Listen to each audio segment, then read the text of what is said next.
Hello बच्चों, कैसे हैं आप सब। माय नेम इज़ प्रिया और आज हम पढ़ेंगे थर्मोडायनामिक्स। थर्मोडायनामिक्स, सबसे पहले इस वर्ड को स्टडी करते हैं।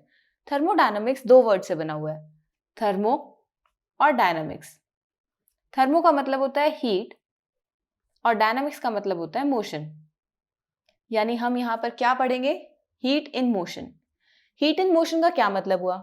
हीट इन मोशन का मतलब है कि हम यहाँ पर हीट की वजह से जो भी चेंजेस आ रहे हैं किसी भी चीज में, उसे हमें स्टडी करना है। अब आप लोग बोलोगे थर्मोडायनामिक्स तो हम फिजिक्स में भी पढ़ते हैं और केमिस्ट्री में भी पढ़ते हैं, तो यहाँ पर हम लोग केमिस्ट्री के थर्मोडायनामिक्स की बात करेंगे।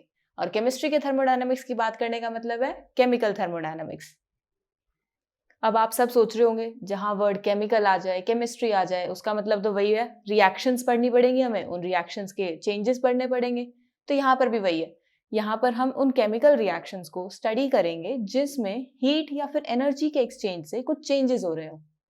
तो समझ आया कि हमें यहाँ पर स्टार्ट क्या करना है। अब अगर हम कोई नॉर्मल एग्जाम्पल देखते हैं, अपनी डेली लाइफ का एग्जाम्पल देखते हैं, जैसे आप सबके घर में एसी लगा हुआ है। सबसे फर्स्ट एग्जाम्पल हम कंसिडर करते हैं एयर कंडीशनर का। अब एसी का काम क्या है? एसी जिस रूम में लगा होता है उस रूम को ठंडा कर देता है, बाकी बाहर सारा एनवायरनमेंट गर्म होता है। तो ये क्यों हो रहा है? इसका एक ही रीजन है, क्योंकि एसी अंदर वाले रूम से जितनी भी हीट है उसे निकालकर बाहर करता है। तो उस वजह से क्या होता है, हमें जहाँ पे एसी लगा हुआ है वहां पर तो हमें अच्छी कूलिंग सेंसेशन फील होती है, लेकिन जैसे ही हम एसी के रूम से बाहर जाते हैं हमें वापस गर्मी लगने लग जाती है। सेकेंड एग्जाम्पल अगर हम देखें तो वो है मेल्टिंग ऑफ आइस का। अब मेल्टिंग ऑफ आइस में क्या होता है, जैसे ही आपने फ्रिज से बाहर आइस रखी, उसमें क्या होता है, आइस ठंडी है फिलहाल, लेकिन बाहर का एनवायरनमेंट तो गर्म है। वो बाहर से हीट लेगी आइस और धीरे धीरे धीरे धीरे मेल्ट होना शुरू हो जाएगी। मेल्ट होके क्या होगा, वो पहले सॉलिड फॉर्म में थी फिर लिक्विड फॉर्म में हो गई। यानी इसमें भी क्या हो रहा है, चेंज हो रहा है। सॉलिड से लिक्विड में जा रही है, किस वजह से हो रही है? हीट लेने की वजह से हो रही है, क्योंकि बाहर एनवायरनमेंट तो हीटेड है ना। तो ये सब चेंजेस हम स्टडी करेंगे थर्मोडायनेमिक्स में। अब थर्मोडायनेमिक्स के अंदर हमारी दो टर्म्स आती हैं, एक होता है मैक्रोस्कोपिक सिस्टम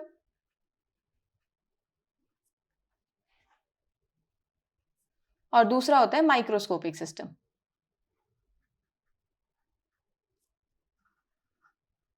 यहां हमें दोनों के वर्ड से ही पता लग रहा है, जहां पर वर्ड मैक्रो आ जाए इसका मतलब है हम किसी बड़ी चीज के बारे में बात कर रहे हैं, बिग। और जहां वर्ड माइक्रो आ जाए तो उसका मतलब है हम किसी स्मॉल चीज के बारे में बात कर रहे हैं। तो एक चीज का ध्यान रखना है हमें, हम यहाँ थर्मोडायनेमिक्स में सिर्फ और सिर्फ मैक्रोस्कोपिक सिस्टम के साथ ही डील करेंगे। हमें माइक्रोस्कोपिक सिस्टम के साथ डील नहीं करना। उसको स्टडी करने के लिए कुछ और टर्म्स और कुछ और फैक्टर्स होते हैं, वो हमारे थर्मोडायनेमिक्स में नहीं आते। तो अब सबसे पहले हम शुरू करते हैं थर्मोडायनेमिक्स टर्म से। तो थर्मोडायनेमिक टर्म्स में सबसे पहले हम लोग स्टडी करेंगे सिस्टम और सराउंडिंग को। हमारा पहले वाला ही एग्जांपल ले लेते हैं, एयर कंडीशनर और मेल्टिंग ऑफ आइस का। सबसे पहले एयर कंडीशनर को ही देखते हैं। एयर कंडीशनर में क्या होता है, जिस रूम में लगा होता है वो ठंडा हो जाता है और बाकी सारा बाहर वाला एनवायरनमेंट गर्म होता है।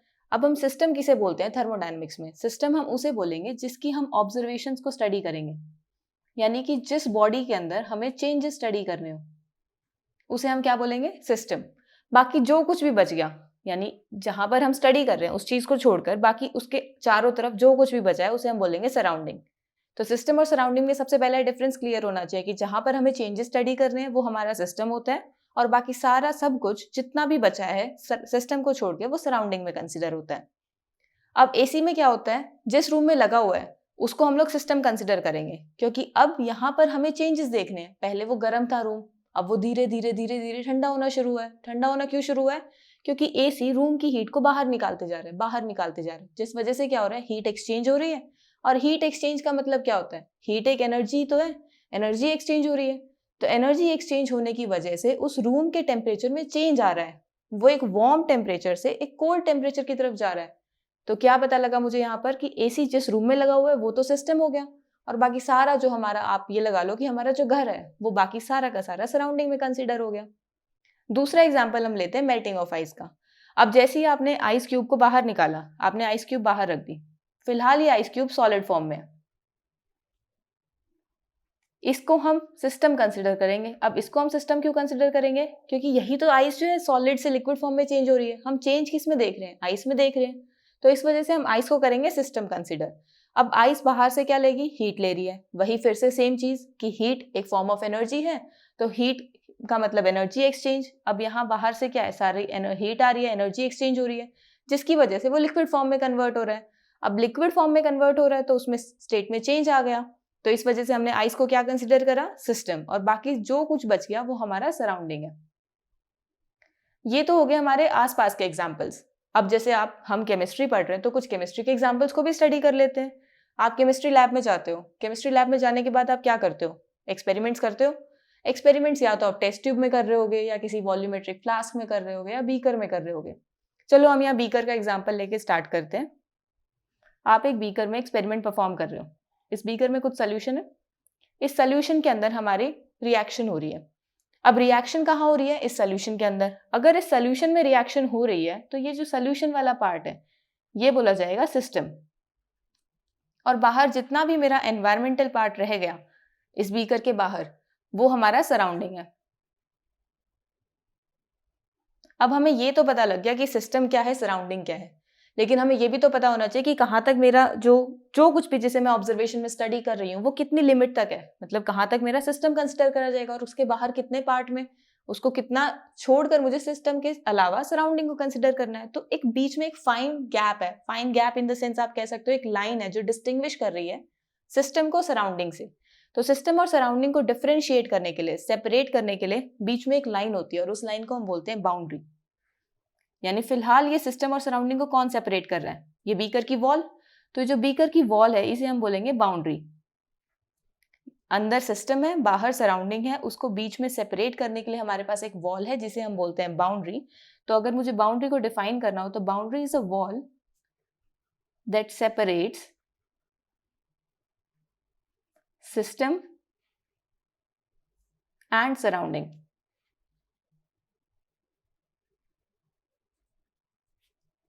सिस्टम, सराउंडिंग और बाउंड्री क्लियर हुई। अब सिस्टम और सराउंडिंग को जब हम एक साथ कंसिडर करते हैं ना कंबाइंड फॉर्मेट में, यानी मैंने सिस्टम भी ले लिया, सराउंडिंग भी ले ली, तो उसे हम बोलते हैं यूनिवर्स।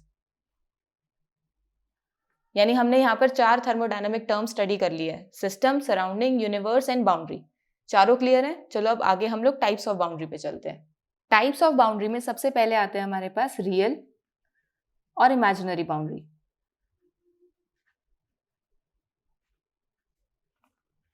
रियल और इमेजिनरी बाउंड्री, हमें वर्ड से क्या पता लग रहा है, रियल का मतलब है कि जो हम देख पा रहे हैं, जिसे हम लोग फील कर पा रहे हैं, जिसे हम टच कर पा रहे हैं, तो वो तो हो गई हमारी रियल बाउंड्री। और जिसे हम नहीं देख सकते लेकिन हमें पता है कि कुछ ना कुछ डिफरेंशिएशन पॉइंट है यहाँ पर, इसके आगे ये चीज नहीं जा रही है, तो वहां पर कुछ तो है लेकिन हम देख नहीं पा रहे हैं, तो वो हो जाती है हमारी इमेजिनरी बाउंड्री। जैसे हम अपना बीकर का ही एग्जाम्पल कंसिडर कर लेते हैं। बीकर था, इसके अंदर सोल्यूशन, बाहर ये सारा क्या है, सराउंडिंग, और अंदर हमारे पास ये सिस्टम है। तो अब बाहर सराउंडिंग और अंदर जो सोल्यूशन है, जो सिस्टम है, इन दोनों के बीच में हमें एक तो ये वॉल दिख रही है, ये तो हो गई हमारी रियल बाउंड्री। लेकिन अगर हम ध्यान से देखें तो ये सिस्टम और ये सराउंडिंग भी तो कंसिडर करा जा सकता है, जरूरी थोड़ी है हम सिर्फ इधर से ही कंसिडर करेंगे सराउंडिंग को, सराउंडिंग तो इसके ऊपर भी है। तो इसके ऊपर जो सराउंडिंग है और जो सिस्टम है, अब हमें यहाँ पर दिख तो नहीं रहा क्योंकि यहाँ पर तो कोई ऐसा वॉल ही नहीं है, तो यहाँ पर एक इमेजिनरी वॉल लाई करेगी। मतलब हमें पता है कि इसके आगे सोल्यूशन एग्जिस्ट नहीं करता, तो वो जो इमेजिनरी लाइन है वो है हमारा इमेजिनरी बाउंड्री। नेक्स्ट आता है रिजिड और मूवेबल।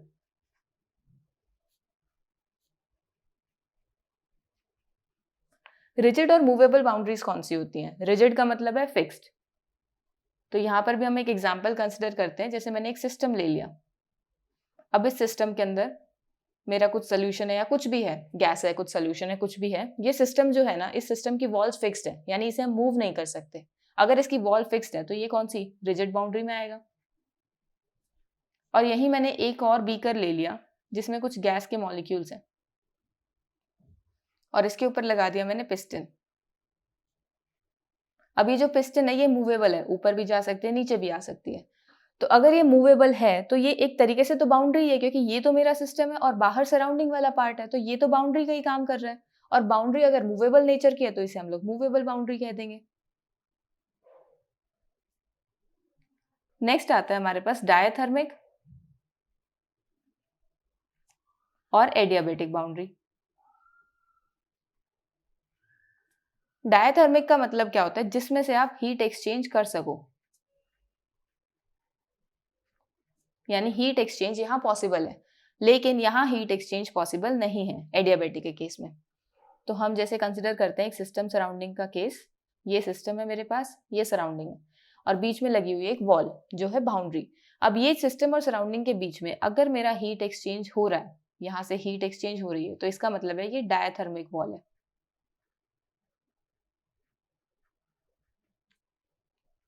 और अगर दूसरा ही केस मैं कंसिडर करूं, जिस वॉल में से मेरी हीट एक्सचेंज नहीं हो रही, तो इसे मैं बोलूंगी एडियाबेटिक। तो ये थी हमारी टाइप्स ऑफ बाउंड्री। अब हम चलते हैं टाइप्स ऑफ सिस्टम की तरफ। सिस्टम हमारा 3 तरीके का होता है, ओपन, क्लोज्ड एंड आइसोलेटेड। अब ये जो तीनों तरीके के सिस्टम है ना, हम सिर्फ 2 ही टर्म से स्टडी कर लेंगे, मैटर और एनर्जी। यानी हमें बस ये पता होना चाहिए कि किस टाइप के सिस्टम में मैटर एक्सचेंज हो रहा है और एनर्जी एक्सचेंज हो रही है, उससे हम बता देंगे कि ओपन सिस्टम है, क्लोज सिस्टम है या फिर आइसोलेटेड सिस्टम है। तो सबसे पहले शुरू करते हैं ओपन सिस्टम से। अब ओपन सिस्टम के लिए मैंने एक एग्जाम्पल कंसिडर कर लिया, एक चाय का कप। अब इस चाय के कप में अंदर हॉट टी है, गर्म चाय है अंदर। अब इस चाय को मैं निकाल भी सकती हूँ, इसमें और चाय डाल भी सकती हूँ। अगर मैं इसके अंदर और चाय निकाल और डाल सकती हूँ तो मतलब मैं मैटर का एक्सचेंज कर रही हूँ। तो यहाँ पर क्या मतलब हुआ इसका कि मैटर एक्सचेंज तो यहाँ पॉसिबल है। अब अगर मैं ध्यान से देखूँ तो मैं इस चाय को थोड़ी देर के लिए रख दूंगी, मैं 15-20 मिनट बाद आऊंगी, चाय का टेम्परेचर कम मिलेगा, चाय ठंडी हो जाएगी। तो ठंडी हो जाएगी तो क्या मतलब है इसका कि यहाँ पर हीट एक्सचेंज हो रहा है। अगर हीट एक्सचेंज हो रही है तो हीट क्या है, मैंने शुरू में बताया था कि हीट और energy, heat is a form of energy, तो एनर्जी ही है हीट। तो इसका मतलब है कि यहाँ एनर्जी भी एक्सचेंज हो रही है। तो हमें यह पता लगा कि ओपन सिस्टम में मैटर और एनर्जी दोनों एक्सचेंज होते हैं। फिर हम चलते हैं क्लोज सिस्टम में। अब मैंने यही चाय का कप ऊपर से क्लोज कर दिया, अंदर चाय तो है लेकिन अब मैं इस चाय को निकाल के और डाल के इसको इंक्रीज डिक्रीज नहीं कर सकती, क्योंकि अब ये सिस्टम क्या है, क्लोज्ड है। लेकिन अगर मैं इसको देखूं तो इसकी वॉल से तो अभी भी हीट कंडक्ट हो रही है। थोड़ी देर के बाद अगर मैं देखूंगी चाय को तो वो ठंडी हो जाएगी। तो ये तो मुझे पता लगा कि इसके अंदर मैटर तो एक्सचेंज नहीं हो रहा है, लेकिन इसके अंदर अभी भी हीट एक्सचेंज हो रही है। और हीट एक्सचेंज होने का क्या मतलब है कि एनर्जी एक्सचेंज हो रही है। तो मुझे क्या पता लगा यहाँ से कि क्लोज सिस्टम के अंदर मैटर एक्सचेंज नहीं होता लेकिन हीट एक्सचेंज होती है। और अगर मैं वही बात आइसोलेटेड सिस्टम की तरफ करूं तो आइसोलेटेड सिस्टम के अंदर मैंने केस एग्जांपल ले लिया, जैसे थर्मस फ्लास्क। अब जो थर्मल फ्लास्क है मेरे पास, इसकी वॉल्स कैसी होती हैं, इंसुलेटेड होती है। इंसुलेटेड का क्या मतलब है कि यहाँ से कोई हीट एक्सचेंज नहीं हो सकती। हीट एक्सचेंज ना होने का मतलब क्या, जैसे आप घर में अपने थर्मल फ्लास्क के अंदर चाय रख देते हो तो उसको 2 घंटे 3 घंटे बाद आके देखोगे तो वैसी की वैसी मिलती है। अगर गर्म रखोगे तो गर्म मिलेगी, ठंडी रखोगे तो ठंडी मिलेगी। तो इसका क्या मतलब है कि थर्मल फ्लास्क में से हीट एक्सचेंज नहीं हो पाती है, उसकी वॉल्स ना कंडक्टिंग नेचर की नहीं है, इंसुलेटेड नेचर की है। और ऊपर से ये क्लोज्ड भी है, तो यहाँ तो मैटर का भी एक्सचेंज नहीं हो सकता। तो इसका क्या मतलब है, ना तो यहाँ पर मैटर का एक्सचेंज हो रहा है और ना ही इसके अंदर हीट का या एनर्जी का एक्सचेंज हो रहा है। तो हमें तीनों सिस्टम्स क्लियर हुए। फर्स्ट सिस्टम ओपन सिस्टम है जिसके अंदर मैटर और एनर्जी दोनों का एक्सचेंज होता है। क्लोज सिस्टम के अंदर सिर्फ एनर्जी का एक्सचेंज होता है, मैटर का एक्सचेंज नहीं होता। और आइसोलेटेड सिस्टम के अंदर कुछ भी एक्सचेंज नहीं होता। अब हम चलते हैं टाइप ऑफ फंक्शन की तरफ।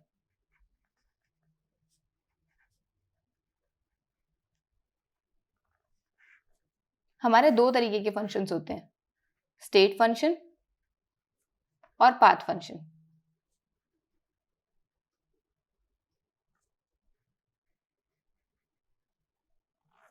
स्टेट फंक्शन का मतलब क्या है कि स्टेट पे डिपेंड करना, और पाथ फंक्शन का मतलब क्या है, पाथ पे डिपेंड करना। तो ये कौन सा फंक्शन हुआ, स्टेट डिपेंडेंट।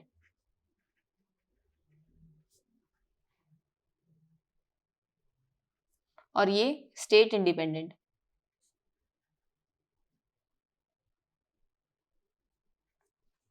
ये पाथ इंडिपेंडेंट होगा क्योंकि पाथ पर डिपेंड कौन करेगा, जो पाथ फंक्शन होगा। और ये पाथ डिपेंडेंट। अब इसको भी हम एक एग्जांपल से स्टडी करते हैं। जैसे मेरे पास 2 जगह है, एक मैंने प्लेस ए कंसिडर कर ली, दूसरी प्लेस मैंने बी कंसिडर कर ली। लेट्स से कि इसका टेम्परेचर 40 डिग्री सेल्सियस है और इसका टेम्परेचर 20 डिग्री सेल्सियस है।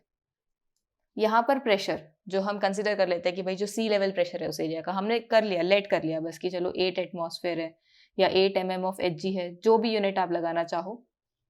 और यहाँ मैंने प्रेशर कंसिडर कर लिया लेट से 4 एटमॉस्फेयर और 4 mm ऑफ Hg।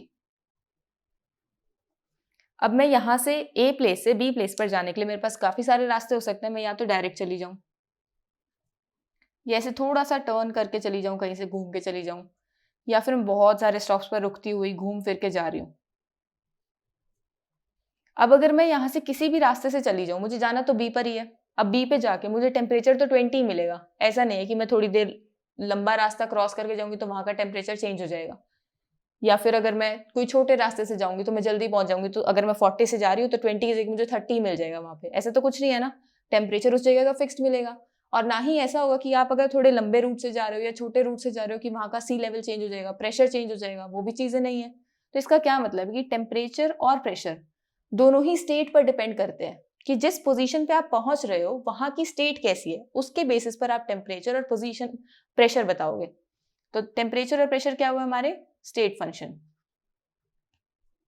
और अगर अब मैं ये देखूं कि वर्क डन मैंने ए पोजीशन से बी पोजीशन पे पहुंचने के लिए कितना वर्क किया।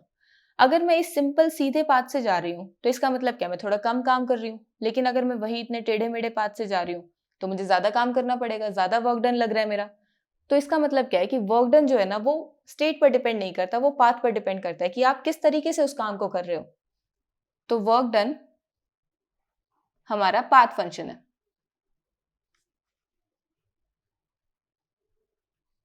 तो state function, path function clear हुए। अब हम चलते हैं इंटरनल एनर्जी की तरफ। इंटरनल एनर्जी को हम कैपिटल यू से रिप्रेजेंट करते हैं और ये एक स्टेट फंक्शन है। अब इंटरनल एनर्जी का मतलब क्या है? इंटरनल वर्ड से मुझे क्या समझ आ रहा है कि मैं सिस्टम के अंदर की एनर्जी की बात कर रही हूँ। अब सिस्टम के अंदर तो काफी सारे टाइप की एनर्जीज हो सकती हैं। उसके अंदर इलेक्ट्रिकल एनर्जी हो सकती है, उसके अंदर केमिकल एनर्जी हो सकती है, उसके अंदर मैकेनिकल एनर्जी हो सकती है। अगर गैसेस प्रेजेंट होंगे तो उनके बीच में काइनेटिक एनर्जी हो सकती है। बहुत सारे टाइप की एनर्जी हो सकती है, उसके अंदर हीट एनर्जी हो सकती है। तो इन सारी एनर्जीज का सम नाम इंटरनल एनर्जी में कंसिडर करते हैं। तो अगर मैं इंटरनल एनर्जी को डिफाइन करूंगी तो किस तरीके से डिफाइन करूंगी? Sum of all the energies. अब एनर्जीज की हम किसकी बात कर रहे हैं? सिस्टम की। Sum of all the energies in a system. तो वो सब हम किस में कंसिडर करेंगे? इंटरनल एनर्जी में। अब इंटरनल एनर्जी डिपेंड किस किस पर करती है? इंटरनल एनर्जी हमारी हीट पर और वर्क डन पर डिपेंड करती है। किस तरीके से डिपेंड करती है वो हम पढ़ेंगे। जैसे हीट ले रहा है सिस्टम या हीट दे रहा है सिस्टम, वर्क डन सिस्टम से हो रहा है या वर्क डन सिस्टम पर हो रहा है, work is done by the system और ऑन द सिस्टम। तो वो सब हम स्टडी करेंगे। सबसे पहले हम शुरू करते हैं वर्क। अगर मुझे वर्क को स्टडी करना है तो अभी मैं इंटरनल एनर्जी की डिपेंडेंसी वर्क पर बता रही हूँ। अगर वर्क पे बताऊंगी तो इस केस में मेरे को हीट कंसिडर नहीं करनी। अगर हीट नहीं है तो हीट को हम स्मॉल क्यू से रिप्रेजेंट करते हैं। तो क्यू की वैल्यू क्या होगी? 0। अब ये याद रखना है, क्यू की वैल्यू 0 का मतलब क्या है? No heat exchange. और नो हीट एक्सचेंज किस बाउंड्री में हो रहा था? एडियाबेटिक बाउंड्री में हो रहा था। तो यहां पर मेरी कैसी बाउंड्री है सिस्टम की? एडियाबेटिक बाउंड्री है। अब एक चीज का और ध्यान रखना है, जहां पर हीट एक्सचेंज नहीं होते ना, उस प्रोसेस को हम बोलते हैं एडियाबेटिक प्रोसेस।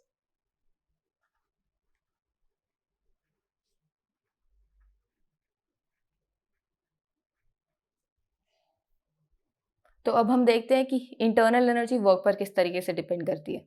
हम एक सिस्टम कंसीडर कर लेते हैं। इस सिस्टम के अंदर ना गैस है और वो गैस के मॉलिक्यूल्स बहुत ज़्यादा क्लोज है, मतलब इनकी एनर्जी बहुत ज़्यादा है क्योंकि ज़्यादा मॉलिक्यूल्स पास पास है। तो इनके बीच में जो काइनेटिक फोर्स लग रही है वो काफ़ी ज़्यादा लग रही है। और ऊपर है एक मूवेबल पिस्टन।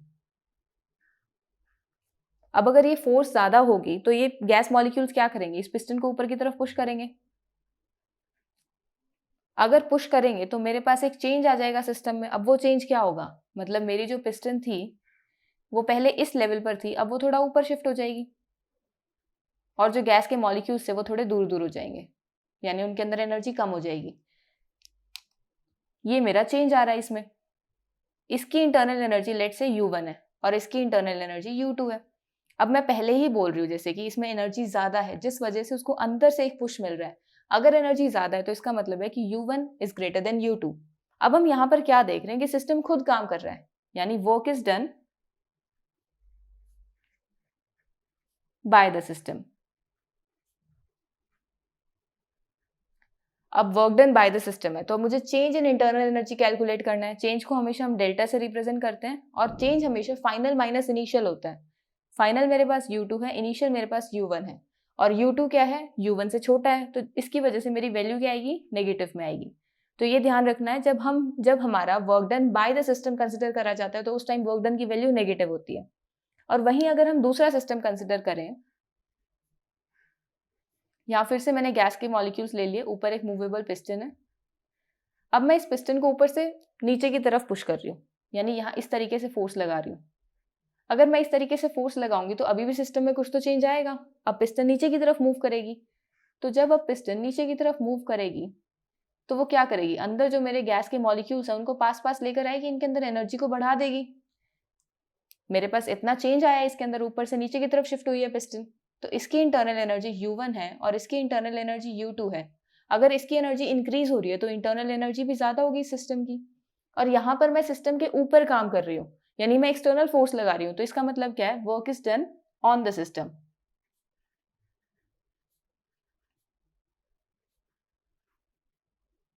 और जब हम ऑन द सिस्टम की बात करते हैं तो यहाँ पर जब हम इंटरनल एनर्जी कैलकुलेट करेंगे U2 माइनस U1, अब U2 बड़ा है U1 से, तो यहाँ पर मेरी पॉजिटिव वैल्यू आएगी।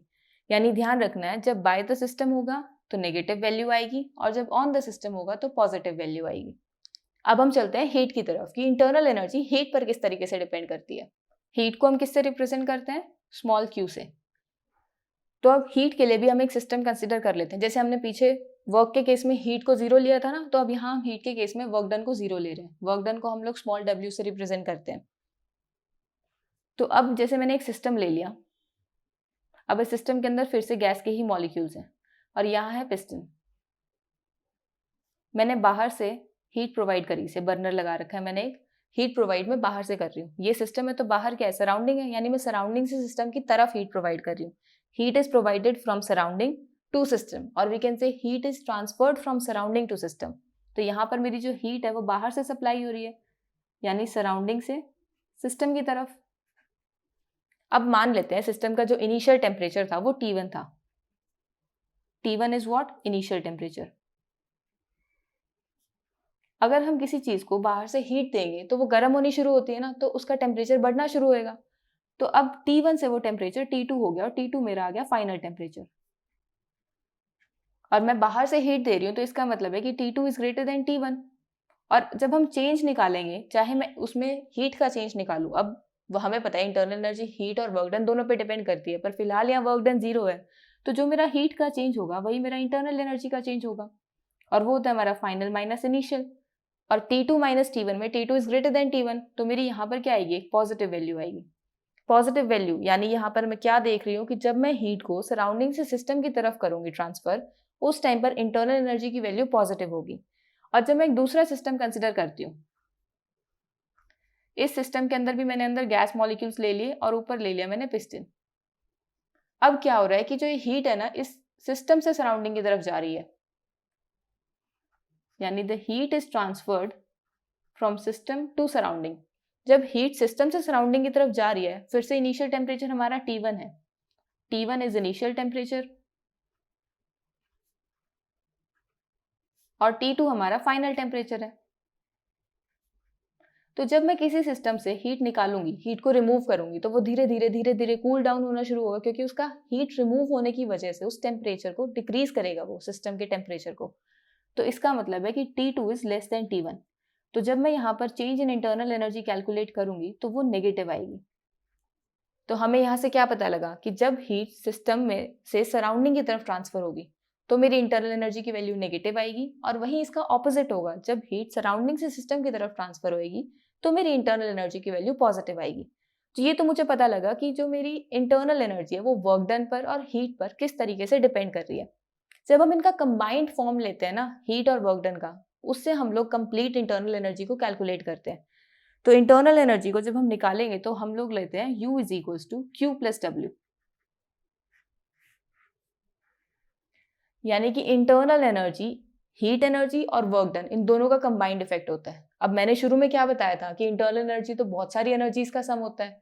तो अभी आप क्या देखोगे, आप देख रहे हो कि यहाँ तो मैंने सिर्फ 2 ही एनर्जी कंसिडर करी, वर्क डन भी एक फॉर्म ऑफ एनर्जी ही है, हीट एनर्जी और वर्क डन।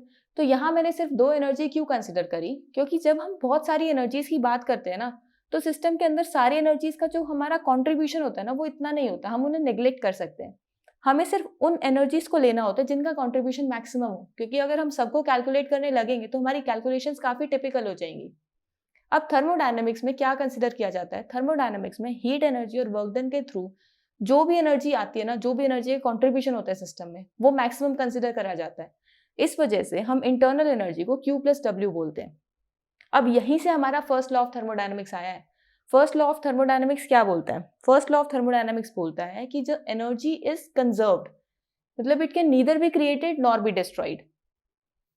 तो हमारा फर्स्ट लॉ ऑफ थर्मोडायनेमिक्स क्या बोलता है, energy can neither be created nor be destroyed, it can only be transformed from one form to another. यानी मेरी जो टोटल एनर्जी है ना सिस्टम की, वो कंजर्व रहेगी, ये सिर्फ एक फॉर्म से दूसरे फॉर्म में ट्रांसफर होगी। जैसे मैंने एग्जाम्पल कंसिडर कर लिया फोटोसिंथेसिस का। अब फोटोसिंथेसिस में क्या होता है, जो सोलर एनर्जी होती है, हमारी लाइट एनर्जी होती है, सन की जो एनर्जी होती है, वो क्या करता है, क्लोरोफिल उसको ट्रैप करते हैं और उससे फिर फूड में कन्वर्ट कर देते हैं, यानी केमिकल एनर्जी में कन्वर्जन होती है। तो हम यहाँ क्या बताएंगे, फोटोसिंथेसिस में लाइट एनर्जी केमिकल एनर्जी में कन्वर्ट हो रही है। तो यहाँ पर भी तो मेरी एनर्जी एक फॉर्म से दूसरे फॉर्म में कन्वर्ट ही हुई है, यहाँ पर कोई एनर्जी नई थोड़ी बनी है। मैं ये थोड़ी बोलूंगी कि मैंने केमिकल एनर्जी एक नई एनर्जी बनाई है। अब वो नई एनर्जी भी तो कहीं से आई होगी, किसी सोर्स से मिली होगी हमें। तो मेरी टोटल एनर्जी कंजर्व्ड है, जितनी मैंने लाइट एनर्जी ली थी उतनी ही मैंने केमिकल एनर्जी बना दी। अब आप बोलोगे कि ये तो मुझे समझ आ गया, लेकिन ये कैसे पता लगेगा कि मेरा U is equal to Q+W, first law of thermodynamics ही बता रहा है। अब देखो, हमने क्या बोला कि हमने मेजर इन दोनों एनर्जीज को कंसिडर करा है। तो अगर मैं सिस्टम को हीट दे रही हूँ, यानी मैं बाहर से अगर उसको हीट दे रही हूँ, तो मैंने अभी Q के लिए क्या कंसिडर कर लिया, मैंने सिस्टम को एनर्जी सप्लाई करी है।